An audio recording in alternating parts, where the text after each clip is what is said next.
Paul Bristow and then Clive Betts.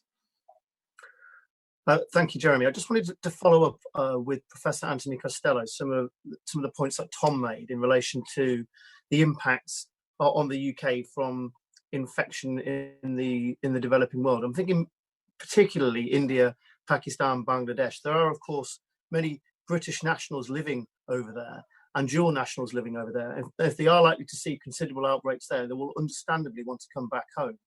What could be the impact on the UK of that type of migration back to the UK, and how and can we manage this? Yeah, I mean, first, look, in the UK, this is not a single epidemic. It moves into cities like it did in Wuhan. It then went out to 4 cities in China, which they suppressed very quickly in about 2 weeks with partial lockdown. Same in Korea. In this country, it's been in London, Wolverhampton, and maybe a bit in Liverpool and Glasgow. But the rest of the country is largely, or was untouched up until March the 12th. There were 50 local health authorities that had less than 10 cases there. So I was against the idea that you should stop contact tracing in those communities. It was right to stop it in London because it was too difficult. So we have to, and the recent estimates, even from the chief scientific officer, is that after this wave, which could kill, we could see 40,000 deaths by the time it's over. We could only have maybe 10, 15% of the population infected or covered. And so the idea of herd immunity would mean another 5, 6 waves maybe in order to get to 60%. And I think we should be not using phrases like flatten the curve, because that implies continuing. We've got to suppress this right down. Then you run the risk of both community transmission within the country, and if you open the borders to people coming in, not just from developing world, but from Europe, from anywhere. So you're going to have imported cases, and in China, they've been watching incredibly carefully, and they have picked up mainly imported cases, but now they're seeing some transmission, the same in Singapore, Hong Kong, and the like. So that's the challenge. We're all playing for time. We need to damp it right down. We need to have a community protective shield to try and keep it that way. And then we've got to pray that the vaccinologists come up. And, Professor Sarah Gilbert from Oxford is saying, she's 80% confident she'll have a vaccine by September.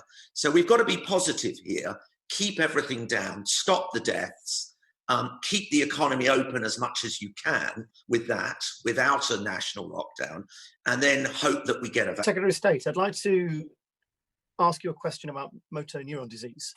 Clinicians have noted that there are severe respiratory difficulties that motor neuron disease can cause, and believe that patients ought to be shielded as a result. Yes. But at present, it's not on the government's list of conditions for being extremely vulnerable.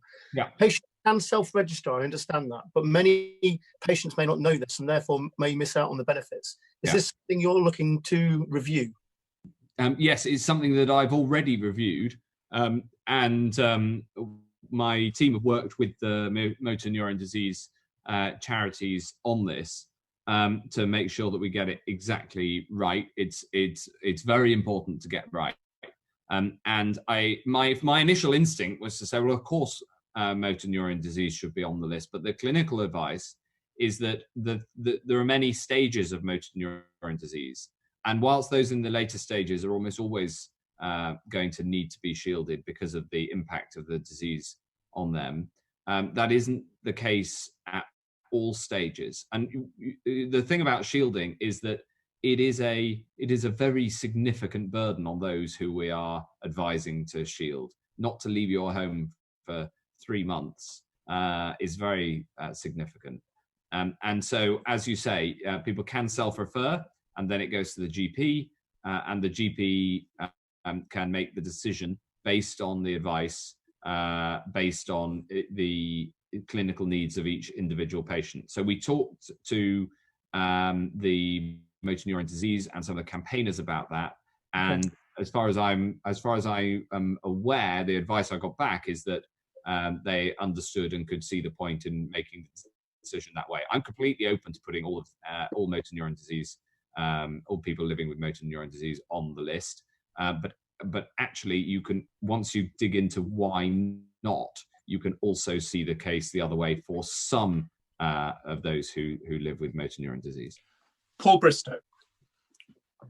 Secretary of State, there have been reports that state manufacturers in the UK who are now making fantastic efforts to produce PPE are finding it takes weeks to get their kit certified. I just want to ask, is that the case? And if so, can this process be speeded up? Yes. Or where there are particular shortages, perhaps even waive?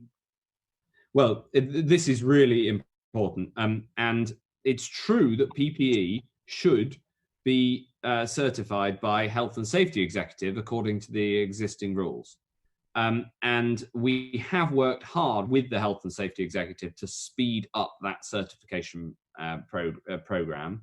And in some cases, especially of relatively large consignments coming from abroad, the Health and Safety Executive have worked rapidly to certify.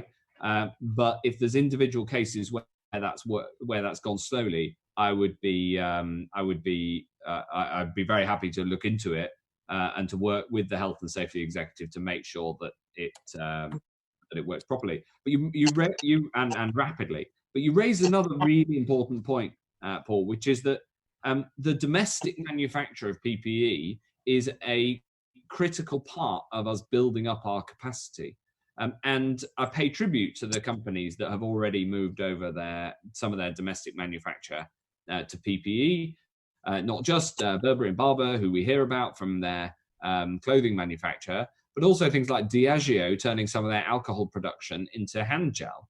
Because although it's less of a problem now, we did have a big shortage of hand gel a couple of weeks ago, and Diageo came to our rescue because hand gel is largely based on alcohol. So that's so there is this domestic effort, this national effort to make PPE is really important. And when you have a global shortage, even though of course we started with a massive stockpile, we've run through that stockpile, not entirely, but a large part of it. And we need to be buying from abroad and making it at home. So we need lots more companies to come forward and help us to make the PPE that people need.